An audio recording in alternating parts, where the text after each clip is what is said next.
भिखारी, ये ले खा ले ये। और मेरी गाड़ी के पास चढ़, मुझे गाड़ी निकालनी है। साहब मुझे खाना नहीं चाहिए।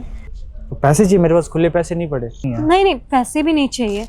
खाना नहीं चाहिए, पैसा नहीं चाहिए, फिर क्या चाहिए? थोड़ी देर के लिए आपका फ़ोन मिलेगा क्या? पागल है क्या? मैं तुझे जानता भी नहीं, मैं तुझे अपना फ़ोन क्यों दूंगा? लेकर भाग गई तो? बात तो आपकी सही है, लेकिन आप मुझ पर भरोसा कर सकते हैं। आप एक काम कीजिए, आप मेरा हाथ पकड़ लीजिए। आप हाथ पकड़ लेंगे तो मैं कहीं भाग भी नहीं पाऊंगी। पर मैं आपके आगे हाथ जोड़ती हूँ, आप फ़ोन दिखा दीजिए थोड़ी देर के लिए। अच्छा ठीक है, इसकी कोई ज़रूरत नहीं है। अगर तुझे बात करनी तो ये ले। बहुत बहुत शुक्रिया।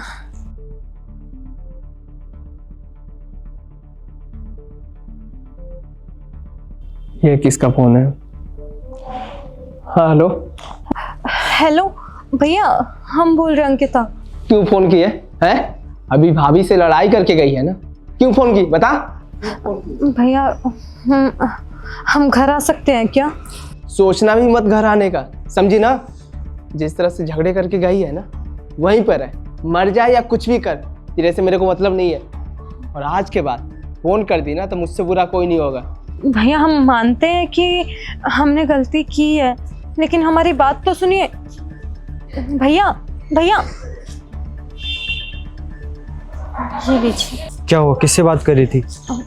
कुछ नहीं, हमें हमारे भैया से बात करनी थी। तुम्हारे भैया थे तो तुम्हें घर आने से मना क्यों किए? और वो इतना गुस्सा क्यों कर रहे थे? गुस्सा तो करेंगे ही ना, सब कुछ खराब जो कर दिया मैंने।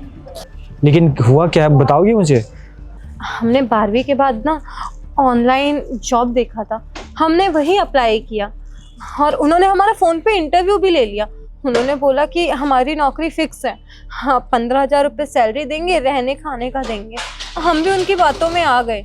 हमारे भैया भाभी ने मना किया था, लेकिन हमने किसी की मानी ही नहीं।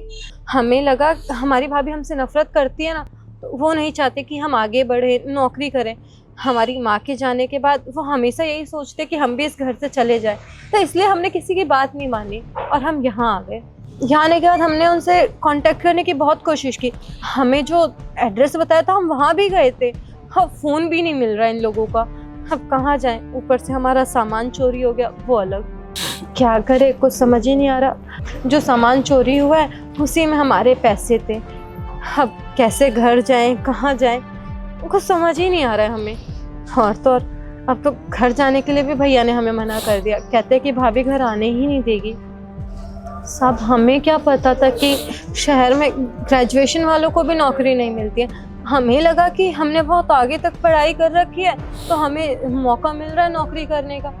अब हमें क्या पता था कि हमारे साथ फ्रॉड होगा, हमसे पैसे ले लिए जाएंगे। हमें नहीं पता था ना। देखो शहर में ना ये सब फ्रॉड्स होते रहते हैं, तुम्हें इस चीज़ का ध्यान रखना चाहिए था। और सबसे बड़ी बात, जहाँ पे तुम नौकरी करोगी वहाँ पे तुम्हें पैसे देंगे, लेंगे क्यों तुमसे? देखो तुम्हारे साथ जो भी हुआ बहुत बुरा हुआ और ये जान के मुझे भी बहुत बुरा लग रहा है, लेकिन आगे से इस चीज़ का ध्यान रखना। वैसे एक बात बताओ, तुम्हें घर जाने में कितने पैसे लगेंगे? साहब 500 रुपये लगेंगे। आप हमें 500 रुपये दे दीजिए, हम घर चले जाएंगे। अच्छा ठीक है।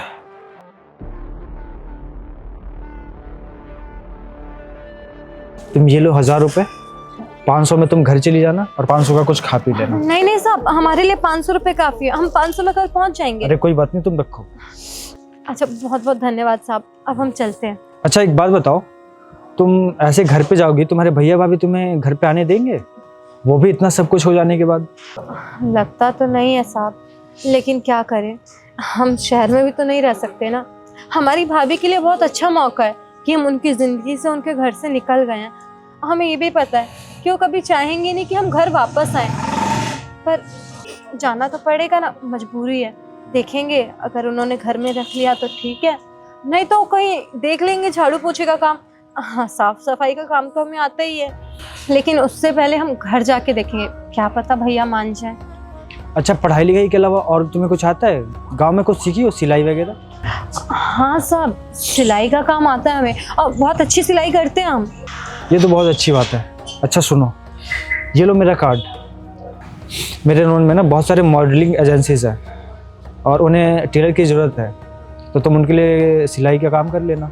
हाँ हाँ साहब, हम करेंगे, क्यों नहीं करेंगे।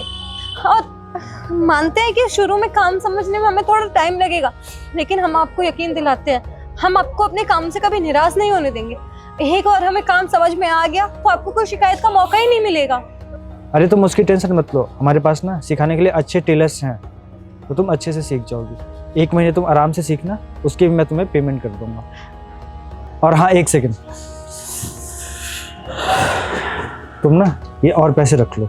नहीं नहीं साहब, आपने पहले ही 1000 रुपए दे के और हमें नौकरी दे के बहुत मदद कर दी है। हाँ, आप सैलरी हमें तब दीजिएगा जब महीने का एंड आएगा। हम खुश हैं, हम एडजस्ट कर लेंगे इतने में। मैं तुम्हें ये एडवांस दे रहा हूँ, तुम नौकरी करोगी ना तो तुम्हारी सैलरी से ये कट जाएगा। अभी तुम्हें ज़रूरत पड़ेगी, तुम रखो इसे। अच्छा एक बात बताओ, तुम्हारे यहाँ रहने का कोई ठिकाना है? नहीं साहब, रहने का तो कोई व्यवस्था नहीं है, लेकिन देखते हैं कहीं रहने का अगर मिल जाता है तो। तुम इस अनजान शहर में कहाँ भटकोगी? तुम एक काम करो, तुम मेरे घर पे ही रह लो। नहीं नहीं साहब, आपने मदद की हमारी, हम मानते हैं, लेकिन आप अभी भी हमारे लिए अनजान हैं। हम ऐसे किसी अनजान के घर तो नहीं जा सकते ना। देखो, तुम मुझे अनजान मत समझो, तुम मेरी बहन जैसी हो, तुम मेरे घर पे रह सकती हो और मेरे घर पे मेरी माँ भी रहती है, तो तुम्हें कोई दिक्कत नहीं होगा। जी।